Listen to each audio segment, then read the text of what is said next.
Why would anyone choose to feel scared? It might sound strange, but that's exactly what millions of people do when they watch horror movies. Whether it's jumping out of your seat in shock or feeling a chill run down your spine in a dark movie theater, the horror genre awakens something unique in the human brain. But what exactly explains this attraction to fear? Are we just adrenaline junkies? Or is there something deeper at play? In this video, we'll dive into the psychology behind this phenomenon. You'll learn how fear activates the brain's reward system, turning tension into pleasure. We'll uncover why the unknown fascinates us so much and how facing fictional scares can actually help us better handle real-life challenges. But that's not all. Horror movies also serve as a mirror to society's anxieties, exposing our most intimate fears. So get ready to unravel the secrets that make horror so addictive. After all, how does fear, such a primitive emotion, transform into something we love to experience over and over again? Stick around to find out. Why does fear activate the brain's reward system? When we feel fear, something unexpected happens in the brain. It activates the reward system, the same part responsible for pleasure in situations like enjoying a sweet treat or receiving a compliment. This might seem contradictory, but it makes perfect sense. Fear triggers a cascade of chemical reactions, including the release of dopamine, a neurotransmitter tied to feelings of pleasure and motivation. In other words, while you're breaking into a cold sweat during a tense horror movie scene, your brain is secretly having fun. This response is linked to our survival instincts. When faced with a scary situation, the brain perceives it as a challenge. It goes into high alert, releasing hormones like adrenaline and cortisol to prepare the body for fight or flight. But in the context of a horror movie, where we know the danger isn't real, this extra energy creates a state of excitement that can feel pleasurable. It's like playing with the boundaries of safety, but in a controlled environment. A great example of this is the thrill of riding a roller coaster. Much like horror films, controlled fear activates the reward circuit, creating what some call the euphoria of danger. This explains why so many people leave the theater or an amusement park with a smile on their face, even after screaming their lungs out. The brain associates these experiences with pleasure because they make us feel alive and in control. What's fascinating is that not everyone reacts the same way. Some people are more sensitive to dopamine, experiencing greater pleasure in these situations, while others may find fear simply uncomfortable. This difference ties back to temperament and even personality traits. Horror fans, for instance, tend to have a higher need for sensation-seeking, driving them to seek intense experiences like jump scares and suspense to activate their reward system. Social context also plays a role. Watching horror movies in groups amplifies the pleasure, as the brain releases oxytocin, the bonding hormone, while you share fear and tension with others. This is why group horror marathons or movie nights with friends are so popular. The combination of adrenaline and social connection creates an unforgettable and highly rewarding experience. So, while fear might seem like a purely negative emotion, it actually plays a crucial role in activating brain mechanisms we associate with pleasure. This duality, feeling scared yet enjoying it, is what makes horror films so addictive. And of course, this is just one of many reasons why we're drawn to fear. When we consider our fascination with the unknown, things become even more intriguing. The fascination with the unknown. How fear and human curiosity are connected. Fear and curiosity might seem like opposites at first glance. After all, fear makes us want to run away, while curiosity drives us to explore. But when we take a closer look, we find these emotions are deeply intertwined. Our brain is wired to seek answers about the unknown, even when it appears threatening. That's why we're captivated by horror stories or urban legends. Fear creates tension, but curiosity keeps us hooked until the end, hoping to make sense of it all. This connection is explained by the curiosity gap theory, which suggests that when we encounter something mysterious or incomplete, our brain becomes fixated on finding the missing pieces. Horror movies are masters of exploiting this, using dark settings, eerie sounds, and fragmented clues to create gaps that our brain desperately wants to fill. The result? Even with our hearts pounding, we can't look away because curiosity outweighs our fear. The fascination with the unknown is also linked to our survival instincts. In the past, exploring the unknown was essential for finding resources or avoiding danger. Today, This evolutionary drive translates into our desire to solve mysteries, whether it's piecing together the plot of a horror movie or investigating strange noises in the middle of the night. The difference is that now we can do it in a safe environment, which makes the experience even more thrilling. A great example of this is the success of horror films centered around haunted mansions, cryptic creatures, or eerie phenomena. They play with our desire to uncover what's hidden in the dark, a curiosity that feels almost universal. And the less the movie explains, the more intrigued we become. It's as if the unknown exerts a magnetic pull, drawing us in even as it gives us chills. This link between fear and curiosity also shows up in real-life situations. Think about how we feel compelled to listen to scary stories, even knowing they might give us nightmares. Or how true crime documentaries and disaster mysteries keep us glued to the screen. Fear grabs our attention, while curiosity keeps us engaged, creating an irresistible combination. Ultimately, the unknown is one of the greatest drivers of human curiosity. Horror films tap into this like no other genre, keeping us immersed in mystery and fear at the same time. But this experience goes beyond simple entertainment. It also teaches us how to navigate complex emotions. Because when we face fear and ultimately find relief, we discover something profound about ourselves. The feeling of relief after a scare. The pleasure of surviving terror. Have you ever laughed after being scared? This phenomenon is more common than you might think, and is closely tied to the sense of relief that follows fear. When we face something frightening, like a tense scene in a horror movie, our body goes into high alert, releasing hormones like adrenaline and cortisol. But the moment we realize the danger isn't real, endorphins are released, bringing a rush of euphoria and relief. It's almost like a reward for having survived the experience. This reaction is similar to what happens during high-risk activities like riding a roller coaster, bungee jumping, or skydiving. At the peak of fear, the body is in maximum tension, but once the moment passes, we feel a mix of relaxation and happiness. In horror movies, this cycle of fright and relief keeps us hooked because the brain interprets it as a positive experience. The intense emotion makes the eventual release all the more enjoyable. Interestingly, this feeling of relief is even stronger when fear is shared with others. Studies show that watching a horror movie in a group increases the release of endorphins, strengthening social bonds. Screaming together in a movie theater and then laughing afterward becomes a powerful shared memory.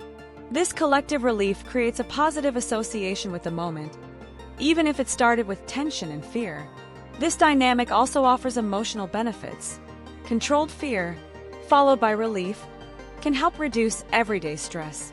It's like training the brain to handle tense situations in a safe way. That's why many people feel a sense of emotional release, or even catharsis, after watching a scary movie. The final relief acts as a way to release built-up tension, helping the mind restore balance. Horror filmmakers understand this cycle well. They intentionally create moments of relief, alternating between high-tension scenes and brief pauses to let the audience catch their breath. This dance between fear and calm is what makes horror so engaging. After all, if a movie were all scares with no breaks, the brain would become overwhelmed and the experience would lose its charm. Relief is essential to keep the thrill enjoyable. In the end, relief after fear is more than just a moment of rest. It's what completes the experience. It's what turns tension into pleasure and keeps us coming back for more. This feeling of survival connects us to our most primal instincts, reminding us that, in the end, we're more in control than we think. And this is just one way controlled fear can benefit us. When we look at how it affects real life, things get even more fascinating. How controlled fear helps us face real emotions. Have you ever noticed how some people seem to handle fear and stress better than others? This might be linked to how they expose themselves to fear in a controlled way. Watching horror movies, for example, is a safe way to train the brain to deal with intense emotions. When we encounter scares and tension in a safe environment, the brain learns to process danger and recover more quickly. It's like emotional training that can be applied to real-life situations. Controlled fear also activates the body's fight or flight response, preparing us to face challenges. But instead of staying stuck in a state of high alert, the brain quickly recognizes that the danger isn't real and shifts into relaxation mode. This cycle, tension followed by relief, helps build emotional resilience, teaching the brain to exit stress states more efficiently. In practice, this can make a big difference when facing work challenges, personal conflicts, or moments of anxiety. A practical example is exposure therapy, often used to treat phobias or PTSD. In this approach, patients are gradually exposed to their fears in a controlled environment. Similarly, watching a horror movie can simulate this process, helping to desensitize the brain and reduce the intensity of emotional reactions. It's proof that confronting fear, even symbolically, can help us overcome it in real life. Another benefit of controlled fear is that it helps us identify and express emotions. During a horror movie, for instance, we might feel fear, surprise, and even courage, all within a short period. This teaches the brain to recognize and process these emotions, something we don't always manage to do in daily life. In a way, horror provides an emotional laboratory where we can safely experiment with feelings in small, manageable doses. Facing fictional fears can also boost self-confidence. After finishing a scary movie, many people leave with a sense of accomplishment, as if they've conquered a challenge. This feeling can carry over into other areas of life, making it easier to face difficulties with courage. It's that classic effect of, if I can get through this, I can handle anything. Finally, controlled fear reminds us that emotional discomfort is a part of life, and that we can survive it. This is especially important in a time when many people avoid discomfort at all costs. In a way, horror teaches us to embrace the unknown and face our vulnerabilities, making us stronger in the process. And when we think about how horror reflects society's anxieties, this connection becomes even clearer. Horror films as a reflection of society's anxieties. Horror films are more than just scary stories. They serve as a mirror reflecting society's deepest fears. Over the decades, the themes and monsters we see on screen have evolved, capturing the collective anxieties of their time. In the 1950s, during the height of the Cold War, horror was dominated by alien invasions and threats from space, symbolizing fears of the unknown and nuclear destruction. By the 1980s, psychological horrors and slasher films like Halloween reflected a society more concerned with internal dangers than external threats. This connection between horror and social context is also evident in modern films like Get Out and Hereditary. Get Out explores racial tensions through the lens of horror, while Hereditary delves into themes of family trauma and mental health. These films go beyond scaring audiences. They bring to light real fears that are often difficult to confront directly. Horror, in this sense, becomes a powerful metaphor for addressing issues that affect society as a whole. It's not just the themes that reflect societal changes. The way horror films are made also tells a story. In today's era of advanced technology, we see a rise in films exploring fears of surveillance and hyperconnectivity, such as Black Mirror or Unfriended. These stories tap into our growing anxieties about privacy and the consequences of living in a digitally dominated world. Horror continually adapts to cultural shifts, finding new ways to explore our vulnerabilities. Horror also thrives during times of crisis. During the COVID-19 pandemic, there was a notable increase in the consumption of horror films, especially those dealing with isolation and contagion, like 28 Days Later or Contagion. This demonstrates how, in uncertain times, horror can provide a way to channel our fears. By watching these stories, we process the chaos around us, transforming real fears into something we can control, even if only on the screen. Beyond reflecting the fears of their time, horror films also challenge norms and prejudices.